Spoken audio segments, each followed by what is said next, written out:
Hello, everybody, and welcome to another edition of ECH Postgame Live. This one after a 6-2 blowout win over the San Jose Sharks. And this one felt like a much-needed one just for the vibes here in Seattle. I talked about it after the Kraken's last game, a rough loss to the Anaheim Ducks, and just how down everyone in the room was. And I think the Kraken really needed a get-right game tonight, and thankfully they got it, and it helps when you do face the worst team in the NHL, the San Jose Sharks. And you know what? They beat up on a very bad team, but this is what you're supposed to do to bad teams. Take them out of the game. Really, even by the halfway mark, this one just felt over. As the Kraken just piled it on scoring wise. Maybe not the best goaltending or defense for San Jose, but the Kraken fully take advantage and just coast to a comfortable win in this one. And now, before I go into chat, got to thank our sponsor, Queen Anne Beer Hall, for sponsoring each and every one of these post-game lives. One more day to get the chopped cheese before the next burger of the month arrives. Can't wait to find out what it is. And also, they got a big announcement coming on Monday. I can't share any more than that, but keep your eyes peeled next week for a big announcement from Queen Anne Beer Hall. And thanks again to them for sponsoring this post-game live. So let's go right into chat here, and we'll start off with a super chat from Light. 1, Chandler is such a good passer, it's almost hard to comprehend.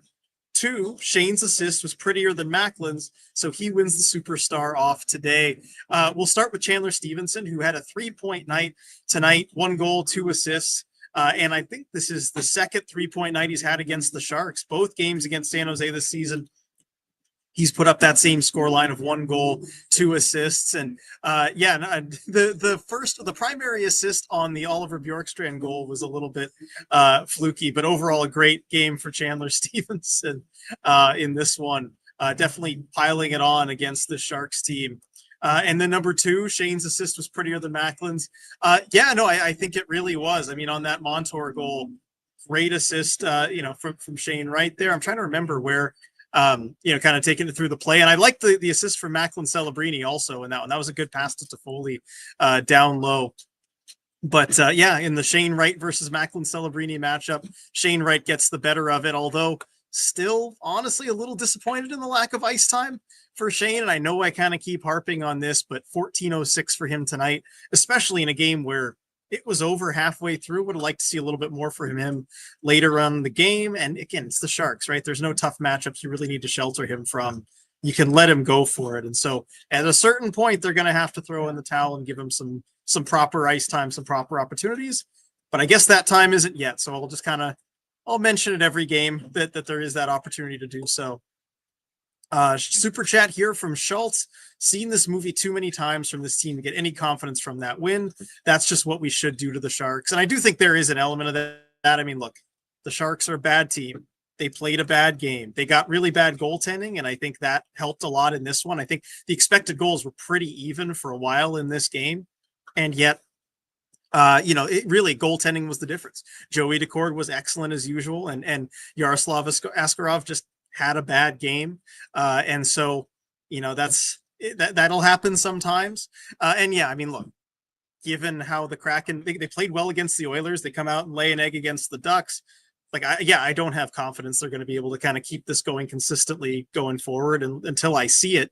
But, got to enjoy the win for what it was. And it is nice to have the opportunity to beat up on some bad teams like this and just kind of have some fun. Viren saying looks like that's the first time Askarov's been chased in the NHL. So that's a cool little thing. I'm sure he's going to have a long and successful career in this league. And so, of course, the Kraken kind of have that notch in their belt, the first team to chase him. And I do want to talk about him a little bit because watching him in the tunnel was one of the more entertaining parts of this game, really, the second half of this game, because as soon as he came off the ice, he just sat back in the tunnel and he was just laid back like this, and he did not move for maybe a solid 20 minutes, it seemed. And so I aspire to one day be as relaxed as he was after leaving the ice. And then he kind of bopped his head along to, whoop, there it is. So that was kind of funny as well. Put that on the social media for everybody to see. All right, so as we scroll back up to the top of chat, I take a drink here. Carl, let's play the Sharks every single game. It would be fun. You Kraken, who knows? They might have a chance at a playoff push if they got to play San Jose every single game. The Sharks, and I know the Sharks are a bad team, but all their performance against the Ducks, but after the performance against the Ducks, I'm glad they proved that they can still beat bad teams. And I do think that is something that needed to be proven after that game against the Ducks. Like, the Kraken had even struggled against bad teams. And I think if they had played the same game tonight as they did against the Ducks, it would have been closer than it was. So I think the Kraken did play better tonight. And yeah, I mean, this one wasn't nearly as rough defensively. It was a get right game for everybody. Jeremy, we all needed that one. That's for sure. Sean, that was fun. Kraken showed some fight. They did. I mean, even physically, the Dundertaker was back. Vince Dunn dropping the gloves in this one. And man, he got the better of that fight with Henry Thrun. And he looked a little angry. Was a little worried for him just because he was looking at his hand in the penalty box and then went off down to the tunnel to at least just, I think on the broadcast, they just said to rest, but you're always thinking you go down there for repairs usually. So glad he's all right. But yeah, he sure won that fight. This one here from Jamin. Haven't felt like we truly bullied a bad team since Montreal, TBH. And I guess, yeah, it has been a while. I mean, that Montreal game certainly fit that description. The Kraken, I think, was 8-2 win. Yeah, definitely bullied them for sure. I mean, trying to think back, is that the last time? Because that was pretty early on in the season. Yeah, I don't know. Maybe they had like truly beaten up on. I mean, that Islanders game. They kind of outclassed the Islanders in that one, but it has really been a while. I guess the 6-2 win against Buffalo, but even then, Buffalo comes out to the early lead. So, this is the type of game we haven't seen in a little while. See, Jason, well, we're not the Sharks at least. Yeah, definitely not. The Kraken are a better quality team right now than the San Jose Sharks. That is for sure. Christian with the disco dance party. Woo. All right, let's get a little dancing in here. It's been a while. B really feels like Canner can't buy a goal to save his life right now. And it makes me sad. Glad he got a nice assist tonight, though. Yeah, that assist on that pass on the 5-on-3 was really nice. That quick pass across. And I know he had that one where it was a cross ice pass. He had the whole open net to shoot out, and I think shot it back wide, near side. And I know he wanted that one back. But, still a little snake bitten for Canner, but at least he's getting some chances tonight. Christian, that's payback for our dad's game. That's right. Yeah, with the dad's trip. And I think, yeah, I guess it was the Sharks' dad's trip. I was looking for him, but I think they were kind of underneath where the press bridge was. But yeah, I mean, some rough parent nights between the Kraken's last two with the mom's trip, the Sharks with the dad's trip today. I don't know. You'd almost rather like kind of flip those results and let the parents see some wins for their kids. Let's see. Viren, I remain here for the Stevenson, F the haters tour as one of the haters. Yeah, me too. Again, I want to be proven wrong on this. Like, I don't want to see him fail, but at least good to see that he's getting on the score sheet, especially against these kind of teams. Kraken Queen, who were the 3 stars? Stupid ESPN couldn't cut away fast enough. So I believe it was first star Montour, second star. Now I'm trying to remember. First star Montour, second star Stevenson, and then third star, was it Bjorkstrand? Or no, Stevenson third star, Bjorkstrand second, Montour first for the 3 stars. And yeah, of course, ESPN kind of cuts away from that early. Not the biggest fan of their broadcast. Kraken, and then also from Kraken Queen. Also, I love it so much when a player comes out of the box and scores a goal. So many pretty goals, hard to choose a favorite. Yeah, those goals are really fun, and it's fun because you kind of see them happening, especially if you're watching on the broadcast or looking at it from up top, and you're thinking, box, box, box, and then you see the guy break away. It kind of builds in a fun way. Christian, hate is what fuels Stevie, apparently. And then I see Viren got to the 3 stars well before I did. And then Will, it felt weird to not have Gru on the bench, though. It makes sense, but still hurts. Yeah, definitely. I mean, this is, the first game and potentially the post-Philip Grubauer era for the Seattle Kraken. I mean, of course, he could still come back and get called back up, but that does mark a pretty big shift. And I went to morning skate, and I could tell you the mood was pretty somber from the players, from Coach Dan, especially from Coach Dan, when talking about Grubauer and just the fact that he's not there with the team, right? And I think it really came out from a quote from Adam Larson when we were asking about him, and he said, "You look past the hockey side, but it's a friend who's not here with us now, and the guys all miss Gru, and they hope he's able to come back." Jeremy, time to do the dishes while listening to Postgame. Good multitasking, especially with how late it is. Get some stuff done there toward the end of the day. Good on you, Jeremy. I feel bad so bad for Gruby. Here's hoping he can play a ton of good games with the Firebirds and get his game back. Definitely, that would be nice. And again, I think Coachella Valley, I've been down there several times. I know people down there. It's a really good atmosphere for a player to kind of try and find their game and get their game back, and just a good, nice, fun place to be. It's an organization with a great culture. And so, there are a lot of worse places you could get sent down to the AHL. And so, I think, I think it'll benefit Gru just having some lower pressure reps as well. And the Mason with the lemon lime Gatorade time, but we'll save it for when Dylan gets here. Let's see. Oh, super chat here from Paul. Brought my 12-year-old son to the game, and he wants me to post his thoughts. The Schwartz goal out of the box was epic. Yeah, definitely was. And love hearing that from your son there, Paul. And I hope he really enjoyed the game. I mean, this is a really fun game to take a 12-year-old to. I mean, I think back to when I was that age, and I mean, really going to Sharks games. That was mostly what I would go to at that time, and having the great memories with that. So glad to share his thoughts there. And I'm sure as a kid too, watching the player come out of the penalty box and go score immediately, that was probably, I think, the loudest it got in the building, just because everyone kind of felt the anticipation. You get the penalty kill, you get the guy coming out of the box and on a breakaway too. And that was a really fun goal. I think that was probably the top moment of this one. So thank you for the super chat there, Paul. And again, hope your son loved the game. Going back down in chat here. Edward, November Kraken. See, this is what you're supposed to do against the Sharks. Yeah, exactly. This is what you should do against a team like San Jose. Milo, I wish they could have figured out how to play like this before Gruby got shafted. It would have been nice, but I think one of the effects of Grubauer getting waived is that it is a bit of a message to the other guys, and Dan talked about that this morning, and he said it is a message, and we just have to receive that message the right way. And so far through one game they have, and so hopefully if Grubauer is able to come back and gets called back up, that's a message that hopefully sinks in longer term. And even just for Joey's sake, they kind of hung him out to dry too, but he's just been so good it hasn't mattered. Rayanne asking, has anyone asked why Shane isn't getting more ice time? Yes, we have asked. And the answer from Dan Bilesma was essentially that they are still trying to put him in advantageous matchups, especially it was kind of, I think we asked around the long road trip, and he said that especially on the road, when you don't control the last change, you want to make sure to put him in the right situations. You don't want to expose him to some really difficult matchups. And so that's the kind of thing that's going to limit his ice time. And while I don't agree with what they're doing, at least I understand the rationale behind it, which is that they're still trying to shelter him pretty heavily.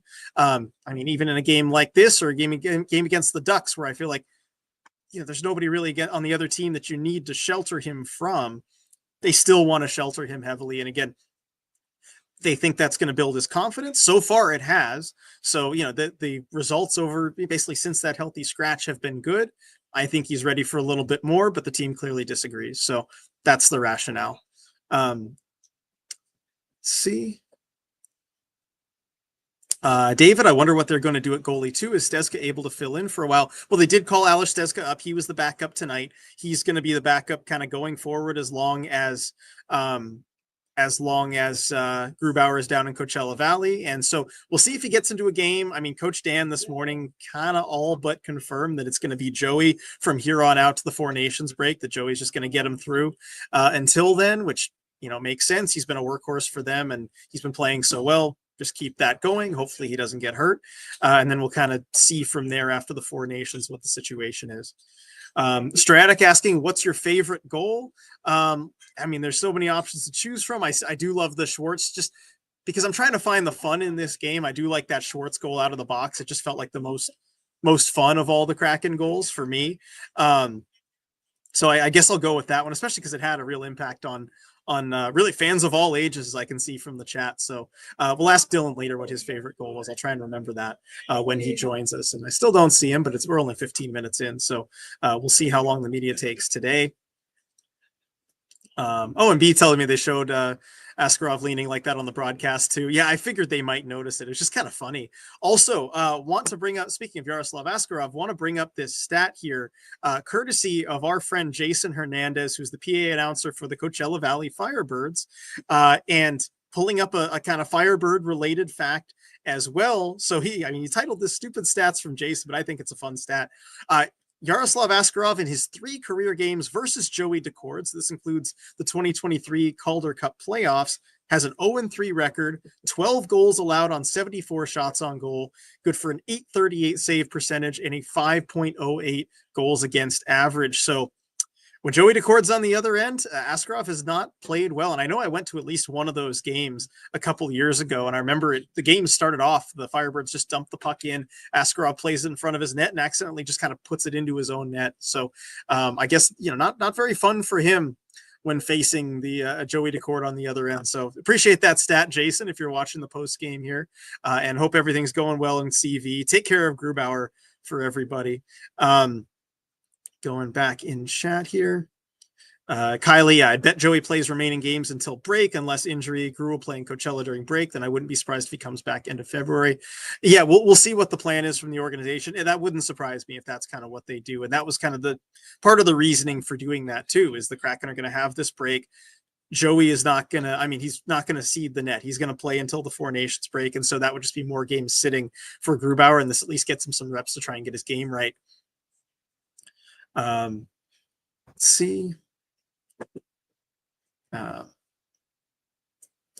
Kylie, Canner needs Ebbs back. Agree. I think that would help him quite a bit. And Ebbs is working his way back. He was at morning skate early. He's working his way back, but he still is a ways out. And I think of what Dan had to say about it a couple days ago, just talking about how really that injury is not something that they've really dealt with in sports. That injury that Ebb really has just isn't something that even really happens in sports. And so they're kind of figuring out how to best deal with it. It is kind of really a freak injury. And the Kara felt like we all needed that win after the last 48 hours. Definitely. I think we all certainly needed that one. And then Jason Stevenson hater here. I do feel like he's put in more effort the last few weeks. I would agree with that. No, I think the effort's been better. I think just overall his play has been better. And he's not a net negative right now on the ice. Forget the contract, but I think he actually brings more positive than he does negative in these games. And that's been the case for the last couple of weeks, at least. So good to see that from him. Milo again pointing out Montour, the first star. And on the topic of Montour too, talk about a get right game. Montour scores his first goal in 20 games, gets a couple in this one. I know that must have felt good to kind of get the monkey off of his back there and end that scoring drought, because it had been a little while for him. So happy for Brandon Montour in this one. And then Carl Stevenson has been serviceable since switching Bjorkstrand to his line. And yeah, I do think Oliver Bjorkstrand has been kind of the line fixer there with Chandler Stevenson. They found some chemistry that I know that they were looking for somebody to build that chemistry with Chandler Stevenson. It seems like Bjorkstrand's been the guy that's kind of saved him. Kylie, I love Stevenson, not ashamed to say it. And then Lindsay, I hope Turbo's face is okay after that spin into the glass. Me too. That looked kind of nasty. He did come back. He looked okay. But yeah, when you kind of have your arms tied back and your face is just going into the dasher like that, that's ugly, and it's a little scary. And he went right off the ice, but glad he was able to come back in this one. Look, we all know how tough Turbo is. If you're in this chat, you know how tough Brandon Tanev is, and that he's going to kind of work through whatever, but glad he seems to be okay. Jason would love Gru to find himself, would rather see Coco get more reps in net. I do think that would ultimately be best for the long term of the organization, but there's enough games for the Firebirds. I think even if they just kind of split starts, that's plenty of games for both of them. And I still think Coco is, look, Grubauer is ahead on the organizational depth chart, but I think it's going to take him a little while to get acclimated. I think Coco is kind of the number one goalie in CV right now, just by virtue of having been there all season. Sima, Miss Gruby, can't forget how amazing he was for the playoffs. I hope he's able to find success soon. And yeah, I'm glad everyone, is supportive of Grubauer, wants him to find success. I think that's what really everyone around the organization wants. You know, myself included, I think we all want to see him succeed. He's just a good guy. You know, you want to see him find his game and come back. Elbel asking, will they be sending Kale back to Coachella for the All-Star game? I don't know. I think it depends on the severity of Riker Evans' injury, because, I mean, the Kraken have a couple more games coming up fairly soon, and they needed Kale tonight. If Evans is able to come back, maybe they look into doing it, but if not, you got to keep Kale Fleury around just because you're going to need him. So we'll kind of see on that. It depends on Riker Evans' injury. Milo, I know Joey's playing till the break, but if Stezzy's up afterwards, do we think he gets a start or two outside of potential back-to-backs? You know, I think it'll be pretty heavily on Joey, but I'm really rooting for a start for Stezzy just because he's, you know, he doesn't have an NHL game yet. I mean, he hasn't actually had any NHL action despite being the backup for a few games this year. So I'd love to see him just to have that for his NHL career, right? Just get into a game. And also the first two games back are back-to-backs against Florida and Tampa. So if Stezzy's still up, I think he plays one of those. Yeah, battle the two goalies with shifty masks. Definitely three goalies in this game with shifty masks. So it's Stezzy, Joey, and Askarov, all with the shifty masks. So that's pretty cool for Shifty, the mask artist there. Yeah, and Jessica, I agree. Would love to see Stezzy get a start. Me too. And I see Dylan setting up here, so we should have Dylan pretty soon. So that's going to be good. And then Milo, at this point in the season, barring a monumental collapse like the entire Western Conference, it wouldn't hurt to let Stezzy play a game. So what if he lets in 20 goals? Doesn't matter. Exactly. Like the Kraken don't have really anything to lose at this point. So I'd love to see him get in at least one game. I just think that that'd be nice for him. And I'm hoping, I think if he's still up, they'll certainly do it on the back-to-back. All right. So we've got Dylan here. You ready to go, Dylan? All right. Dylan giving the thumbs up. There we go. Hey. All right. Dylan, I'm guessing the vibes tonight in the room are a little better than I had a couple days ago. Am I correct? You would be correct. Yes, they were a lot better than they probably were the other night. You know, there was still I think there's still some lingering feelings around, you know, the Philip Grubauer move. There, I think there was an element of bittersweetness to it. I think everybody's obviously happy with the win, happy with the performance, happy with how they were able to play in this one. But I think there's also an element of still feeling something from the other night, and just that, you know, maybe that game could have been like this one. Yeah, no, and that makes sense, you know, after that last game. And I know we had some people in chat that were like, well, this is fun, but the Sharks are bad. And, you know, they'll kind of believe it when they see it, as far as being able to string multiple of these performances together. I mean, did it feel like the team was kind of there as far as, okay, this is nice, we got to do this consistently? Yeah. I think there was elements of just, you know, appreciating it. It's something that just has not happened for them all that much this season, is a win, and a comfortable one, more specifically, right? And I think that's, you know, something that they're still feeling a little bit, and they, you know, appreciate that, and they're happy with that. We had Vince Dunn as the first player that we talked with, and he was very, you know, Vince Dunn, right? Like, he's a pretty even guy when we're talking to him on the media side of things. I know that might surprise some people, but he was still very much like, you know, look, there's still elements of things that they could clean up from this one, right? And there was still the fact that you gotta play like this consistently. He was very much on that train. Brandon Montour, the next player that we talked to, maybe a little bit more just, you know, feeling good, you know, again, said the same thing about, like, you know, wanting to play consistently and do all that kind of stuff. But, you know, definitely happy to be back scoring goals. It's been a while for him. He's able to pick up 2 tonight, and just kind of, you know, appreciate that feeling again. Yeah, I mean, big game personally for him. Gets off the schneid, I believe, a 20-game goal drought for him, which is pretty big. So glad to hear that he was happy. And then, you know, from Coach Dan, what were his takeaways on this one?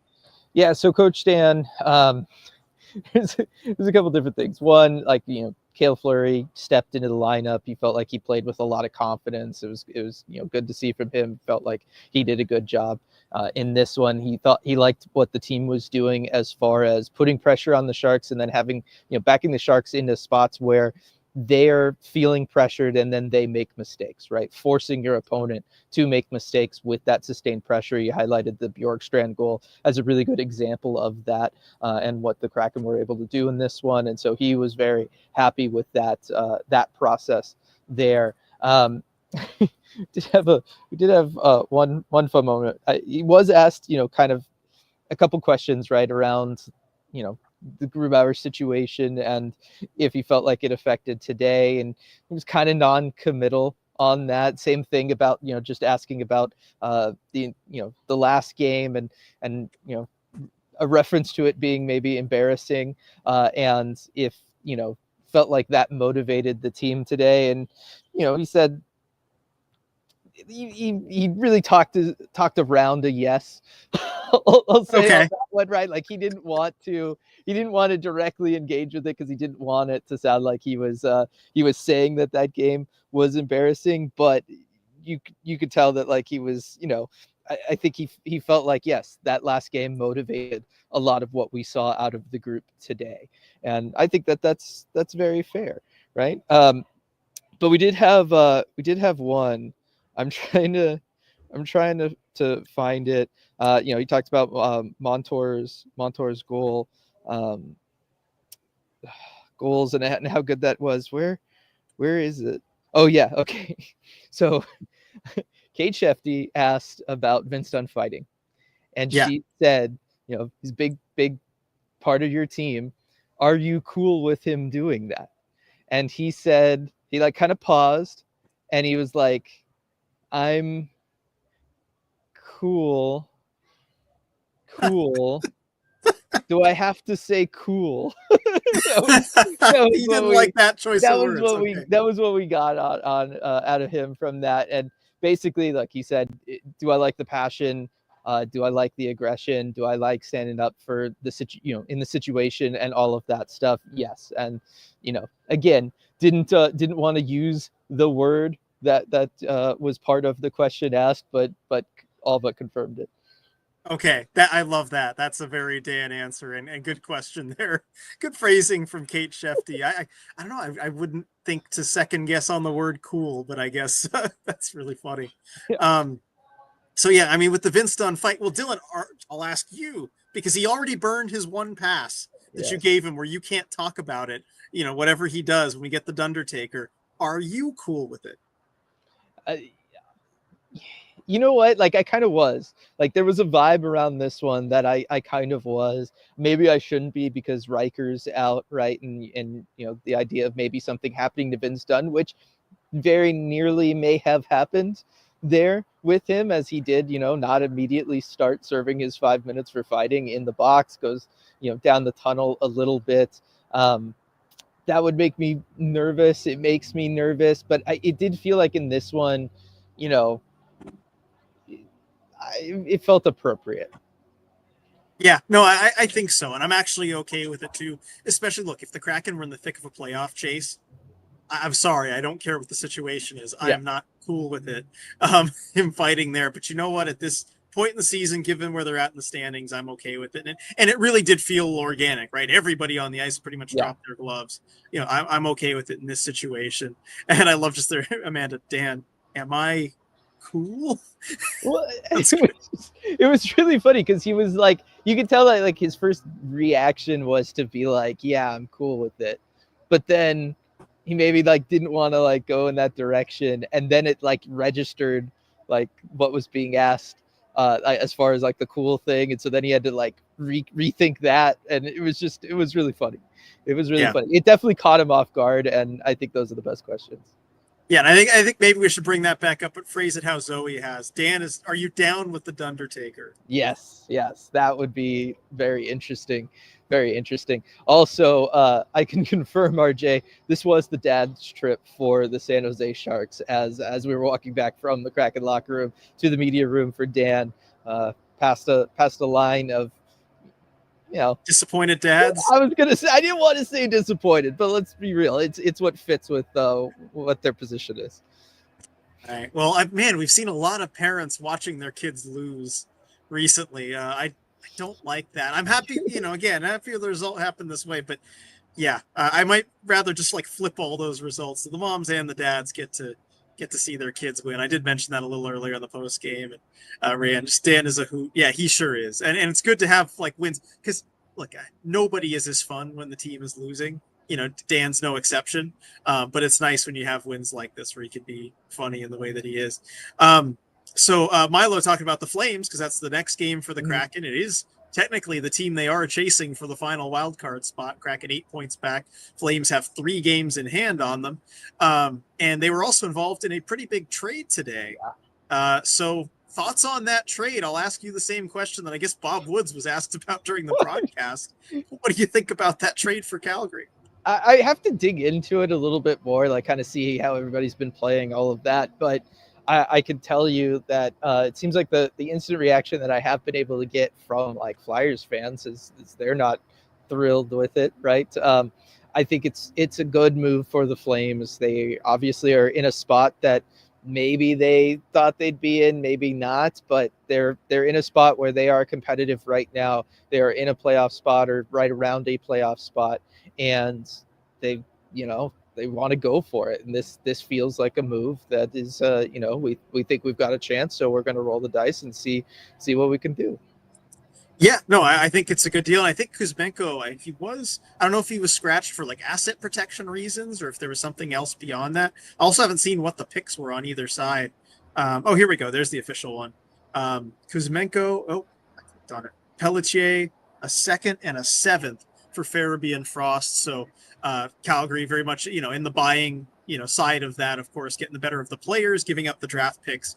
I think it's just a reward to the team also for having gotten themselves in this position where they're fighting for a playoff spot. Maybe wasn't the expectation. And then Amanda, another good catch here because I forgot I hadn't linked those two. But yes, it is the second Dan quote where Kate has kind of taken him back with the verbiage. Would you say he has a sprung in his step, Dan? I remember I would not say that. I was right there behind Kate when she said that. That was great. Maybe I'll like clip the two of those together and just put those together and send it to her. I think she might get a kick out of that. I know that I've been told stories of other instances, like from like when we weren't around. I had a whole conversation with her about this actually, and there are other instances where she has done that with him in more like one-on-one type settings and stuff. So yeah, it's obviously a dynamic that the two of them share. That's really funny, man. We got to get Kate on here to talk about that. Yes, that would be fun. I know she's been on here before. It would not be the first time.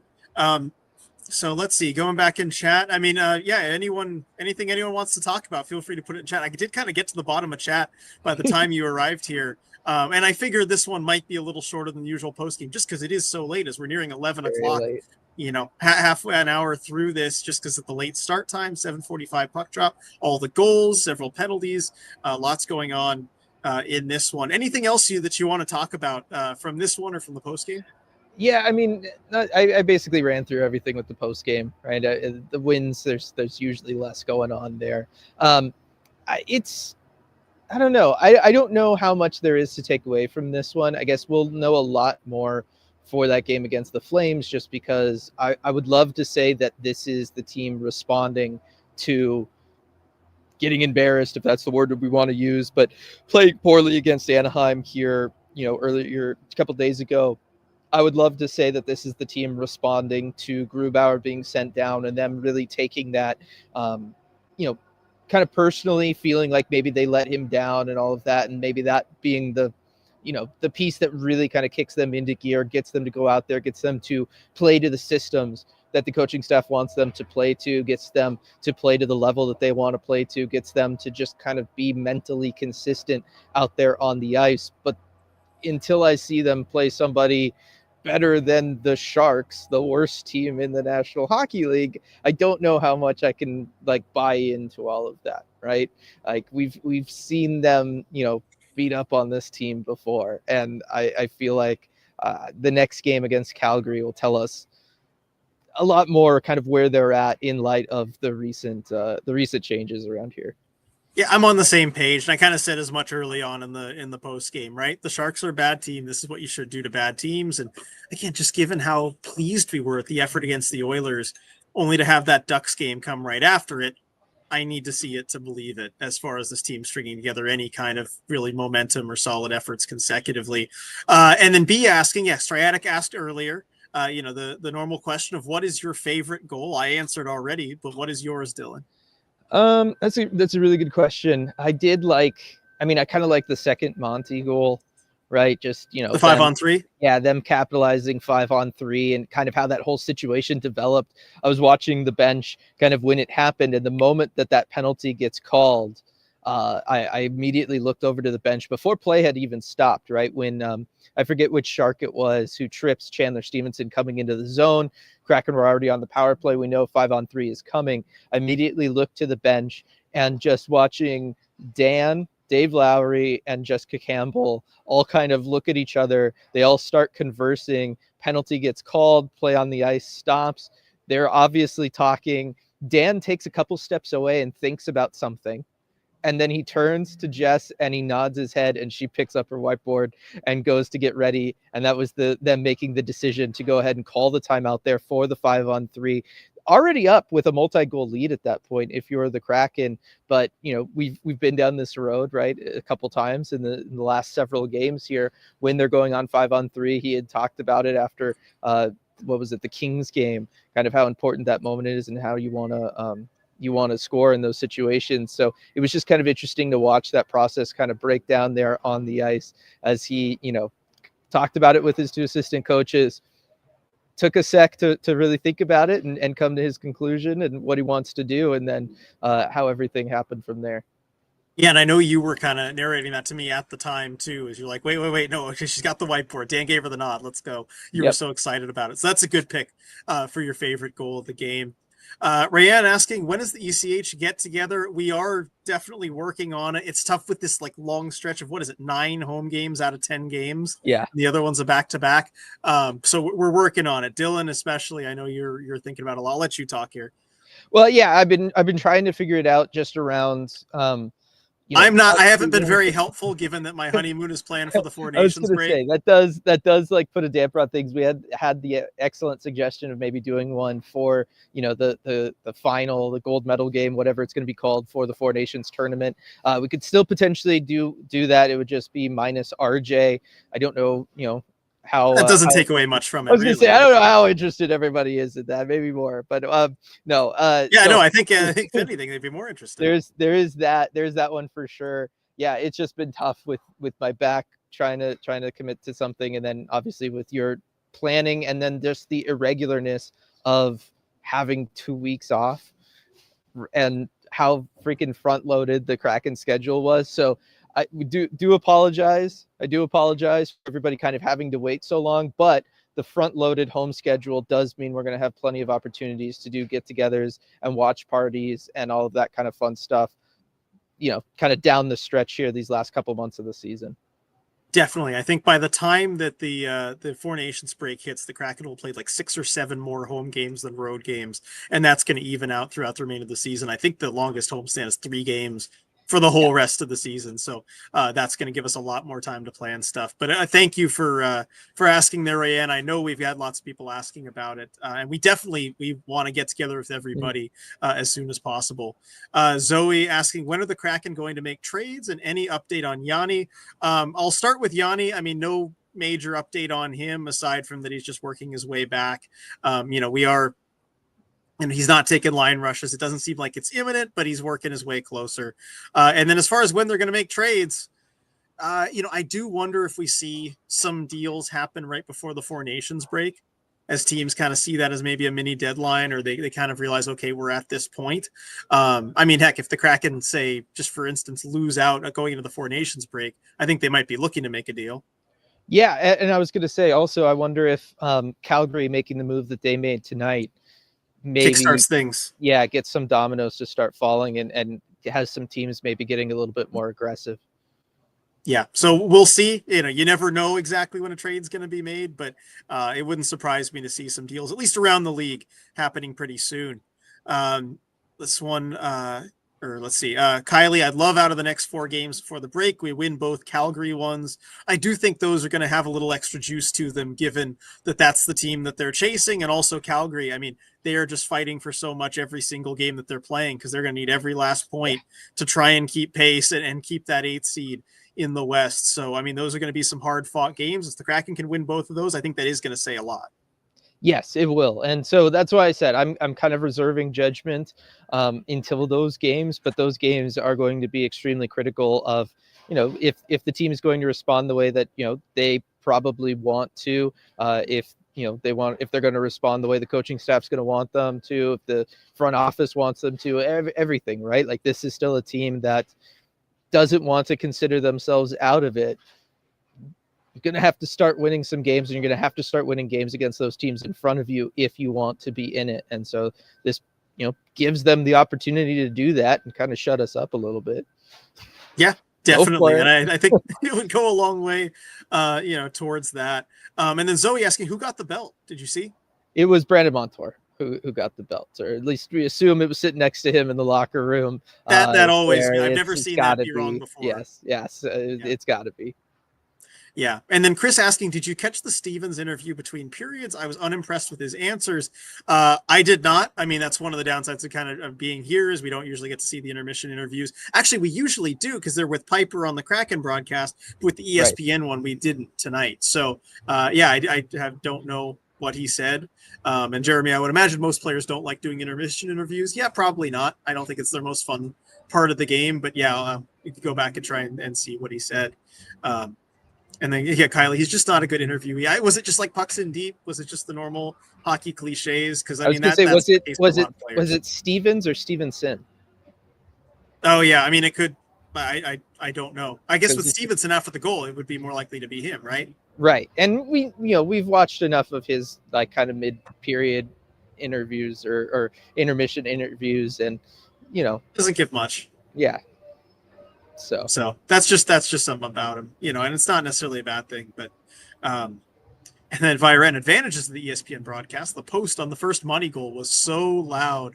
I do love that when the sound of the post comes across really well in the broadcast, or just the sound of the puck hitting the back of the net on a hard shot, that it makes. Yes. I love that. No, I will say this, right? For all of the criticisms that we give to the ESPN and kind of how they treat hockey and what their broadcast is like, and on days which it is a back-to-back, which crew they're going to send out to the West Coast here, blah blah blah, all of that stuff.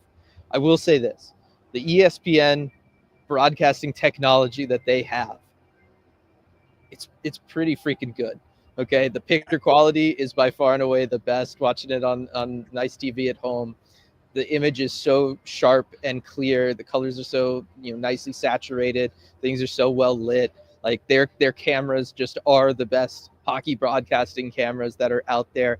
And yes, the mics that they have, that they're able to mic up the ice with, mic up the arena with, they are just better. And I like the way that their production crew mixes that sound into the television broadcast, right? Other teams might have that option, but they're not necessarily going to incorporate it as much. They're going to maybe mix that down, whatever. They very much let it be a part of the broadcast, and I think that that's the right call, because it helps with the feeling, because that's so much about what going to a game is like, is hearing when the puck hits the post. It is hearing when somebody really stops short, right? And you can hear their skates dig into the ice and the powder go flying. Like, that's just part of hockey. And I appreciate being able to hear that even when I'm sitting at home on the couch rather than being here at the arena. For sure. And Jeremy says ESPN turns the stadium sounds to 11. I like that. And I think it must have been a while ago, but I thought on Red Glare, one of these times we talked about what our favorite hockey sounds were. And that was just a really fun discussion to have, but I love that sound of it just hitting the post. Seems like a lot of people agree. And then what was the thing on the broadcast? Oh yeah, Julia saying it was Stevenson. It wasn't great, but Piper is also a better interviewer than Leah Hextall. I would agree with that, because Piper is a better interviewer than most. Yes. I think extremely lucky. Yeah. Yeah.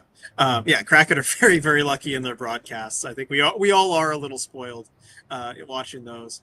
And then Julia, the arena sounds were so nice. I wanted to turn the announcers off and just listen to the spray of the ice. I would like to see them do that for broadcast. Was that something that they did in like the 90s or early 2000s? They had just one game, or was that a football thing? I think that was a football broadcast where they just had no broadcasters and they just did, the sounds. The sounds, yeah. So I think football did that, but didn't NBCSN do that? Wouldn't they also go like this? It's just sounds for the next little bit here. I feel like that happened, but maybe I'm wrong.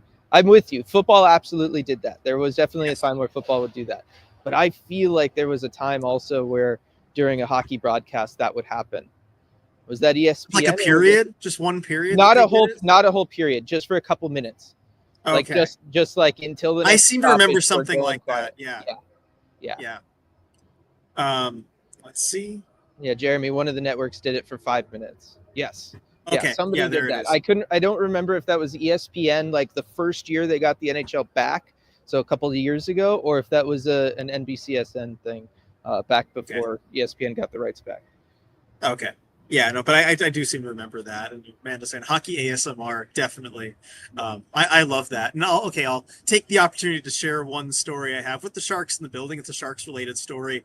I was there for game one of the series I'd rather forget, but the first round Sharks Kings in 2014. And I was there for game one, and there was the Jumbotron and all the arena electronics malfunctioned before the game. And so they weren't able to play the music for warmups. The screens weren't working. And so for warmups, it was just the sounds. It was just sticks on pucks, players skating around for warmups before a playoff game of a really heated playoff series too. And it's just, I'll always remember that. It was such a different atmosphere than I've ever seen before. And it was just really cool to be there for that. And I loved it. Apparently the players hated it. The players really, really hated it, talking about it after the game. Like, it was awful. I just, I didn't like, there needs to be music, something. But I love being there for it. So I always, if I get the chance to share that story, I always will. I mean, look, players are creatures of habit, right? That makes sense to me. Yeah. Yeah, no, that is true. That is true. And then we've got Jason here. College football still does it for their playoff games. Only the PA announcer and the sounds of the game. You need the PA announcer. That is very important. And then adding, also, I'm definitely not hockey ASMR with the wink. And of course, there's, Jason, the Firebirds PA announcer. Yes. You are hockey ASMR. Whenever we hear your voice there, we know it's a good time. We know we're in CV enjoying a game. Definitely. Oh, I miss it.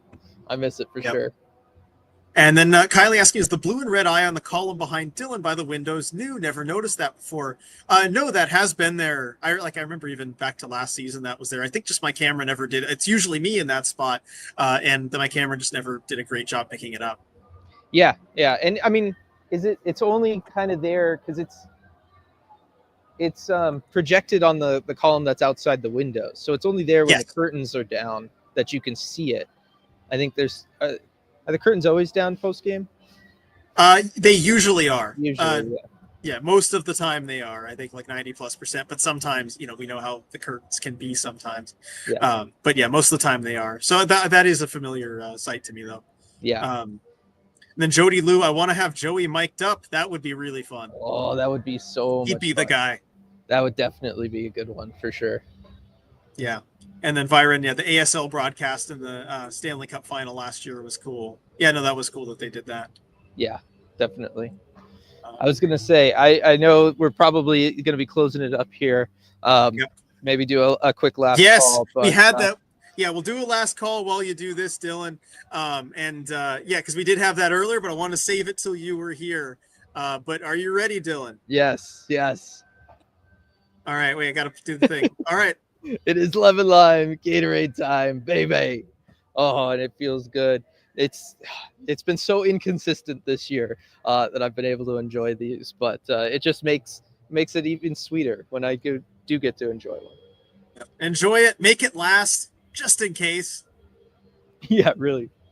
And then Kylie asking, is it only wins? I don't think so. No, I'm pretty sure during games. Like normally, right on outside for the windows, they've got the curtains drawn. They take away tightwad terrace, but I think just like once it's dark outside, that's just what they do to the columns that are outside the windows there. Yeah, I think you're right.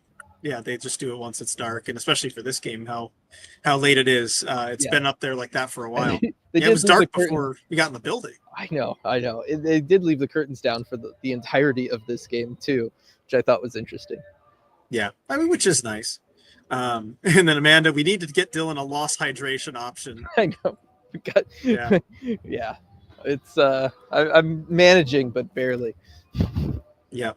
All right. So one last call here in chat, where they got him jonesing for the lemon lime goodness. Exactly. Yeah, definitely. Nice. Thanks. I'll keep an eye out for it. With the link from Kylie. Yeah, no, keep an eye out for it next time. All the little things that you notice around the arena. I mean, especially as often as we're here, there's a lot of little Easter eggs that you'll see. So with that, I mean, we kind of already talked about the next game against Calgary. I just think that's going to be, much more telling than this one as far as where the Kraken are really at. But I think that'll make it all the more exciting. They got a couple days off before that, and we'll see how they can kind of gear up for it. Yeah, and it's going to be an interesting one too, because Calgary is one of these weird teams. They're winning, RJ, but could you explain to me how? I couldn't tell you how. I look at their team, they're kind of like this Kraken team. Nobody's really, nobody's a point per game player. Nobody's scoring that much. They're just somehow kind of pulling games together. Yeah, they are. I mean, I think one thing, they work hard. They've got good habits. Yeah. They work hard. They don't give their opponent much. They don't make a lot of mistakes.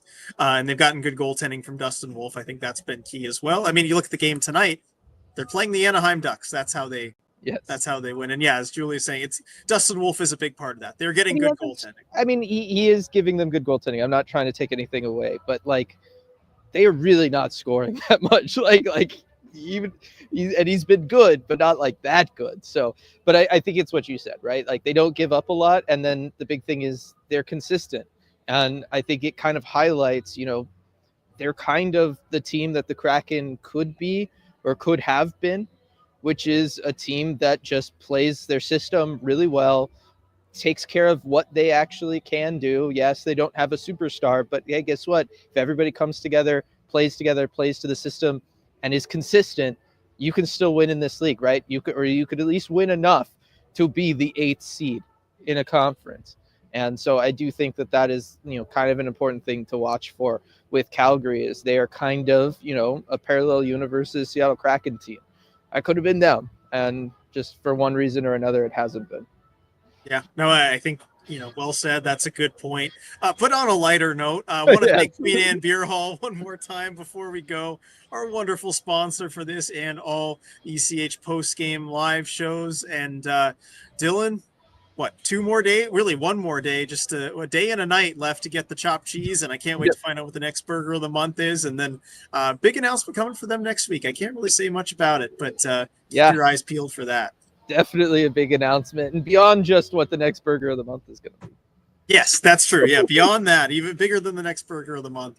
Teased a little bit when they joined us for a podcast about a month ago. So excited to share that with all of you when the time comes. But in the meantime, thanks everyone for joining us for this episode of ECH Postgame Live, and we'll see you all next time.